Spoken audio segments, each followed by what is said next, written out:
Good morning. Welcome to Bible News. Today we'll be talking to a man who showed courage and faith throughout his life. So let's get started. Good morning, Elijah. How are you? Well, good morning. I'm so excited to be here. Great to have you with us today. I'm sure I read about you somewhere, but I'm not sure where. Well, that's a good question. My story can be found in a book. Which book is this? The Bible? Yes, I knew that. Sure. Sorry, silly me. Let me look it up on me computer. So, found it. In the Old Testament, in the book of 1 Kings. Could you please tell the people watching about your life? Yes, sure. Well, I lived in the 9th century, the northern kingdom of Israel.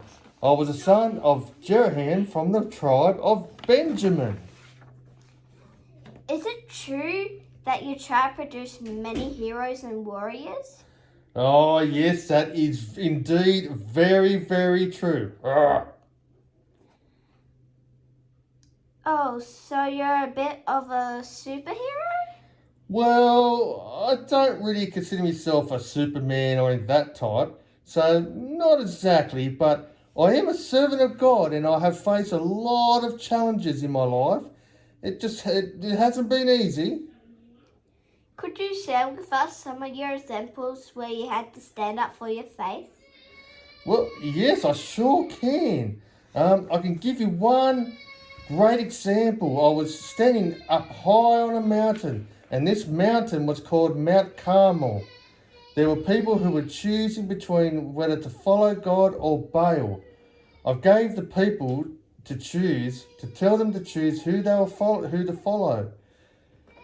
There was only me on God's side, and there was 450 men that followed Baal. I told them, let's make a fire and let's see which God will answer us.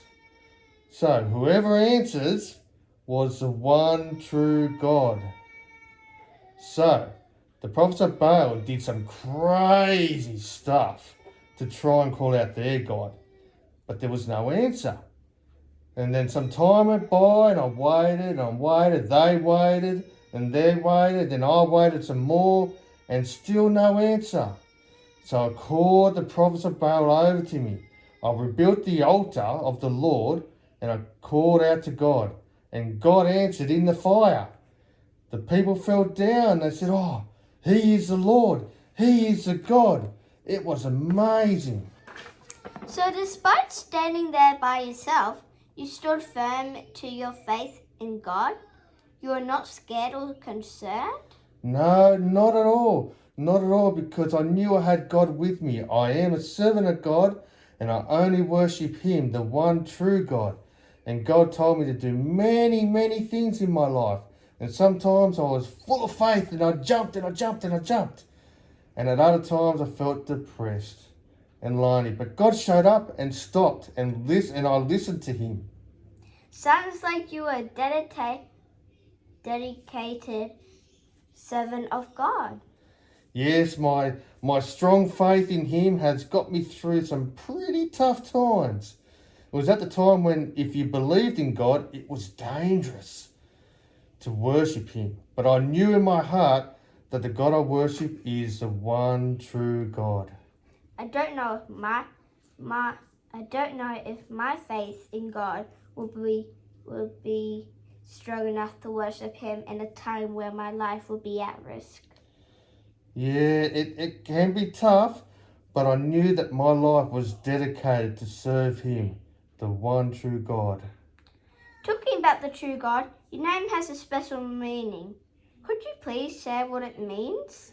Oh, yeah, I sure can. Oh, thank you for asking. I like my name's meaning.